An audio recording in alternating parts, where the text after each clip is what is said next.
একটা জরুরি ইনফরমেশন দিই, যদি ক্রাবিতে এসে বাইক রেন্ট করতে হয়, অ্যাকচুয়ালি ক্রাবি টাউন থেকে ক্রাবির যে বিচগুলো আছে এগুলো অনেকটা দূরে দূরে, লাইক কোনোটা 18 কিলোমিটার, কোনোটা 19 কিলোমিটার। আর এর জন্য যদি গ্র্যাব নিতে হয় পার ট্রিপে মোটামুটি ধরো যে 400-500 টাকা লেগে যাবে। সো অল্টারনেটিভ ওয়ে এখানে আছে, you can rent a motor bike here, এখান থেকে বাইক রেন্ট করতে পারো। আর এটা ডিপেন্ড করে কোন বাইক নিচ্ছ এবং কোন সময় নিচ্ছ। সো ইট লাইক 200 বাট এটার জন্য আছে, 200 বাট একদিনের রেন্ট। আর এটা আবার ইটস বিগ ওয়ান, সো এর জন্য চাচ্ছে এরা 800 বাট। ডিপেন্ডস করে, যেরকম আমি এটা নিলাম, this is my bike today, আর এর জন্য এরা আমাকে চার্জ করলো হচ্ছে 500 থাই বাট, 500 থাই বাট।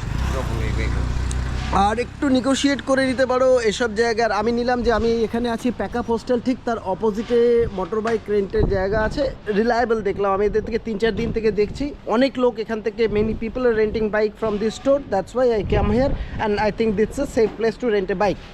সঙ্গে যে ডকুমেন্টগুলো লাগবে এখানে আইদার তোমাদেরকে ডিপোজিট করতে হবে পাসপোর্ট, আর অথবা 4 থেকে 5,000 থাই বাট সিকিউরিটি ডিপোজিট দিতে লাগবে। তো এই হচ্ছে কমপ্লিট সিন।